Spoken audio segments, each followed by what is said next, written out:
ایک خوبصورت باغ میں کاغذ کا درخت تھا جس کا ہر پتا کاغذ سے بنا ہوا تھا۔ ان میں ایک خوبصورت کاغذ کی شہزادی بھی تھی جس کا رنگ اور جلد کاغذ کی بنی ہوتی ہے۔ ایک دن ایک خوبصورت نوجوان شہزادہ اس باغ میں آیا اور کاغذ کی شہزادی کو دیکھا۔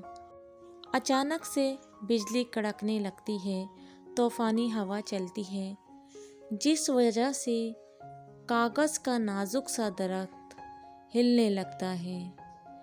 کاغذ کی شہزادی کو ڈر ہوتا ہے اگر اس درخت کے کاغذ کے سارے پتے اڑ گئے تو وہ مرجھا جائے گی۔ شہزادہ اس درخت کو دیکھ کر سوچتا ہے کہ کس طرح اس کی مدد کی جائے۔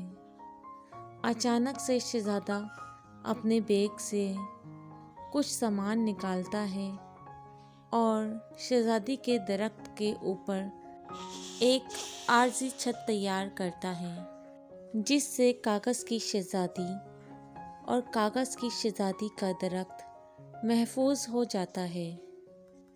کاغذ کی شہزادی شہزادے کا شکریہ ادا کرتی ہے۔ شہزادہ بھی اپنے اس نیک کام پر خوش ہوتا ہے اور وہاں سے چلا جاتا ہے۔ اس طرح ایک کاغذ کی شہزادی کی اور اس کے درخت کی جان بچ جاتی ہے۔ تو پیارے بچوں، آج کی اسٹوری اچھی لگی ہے تو چینل کو سبسکرائب کر دیں، ویڈیو کو لائک کر دیں۔ Thanks for watching.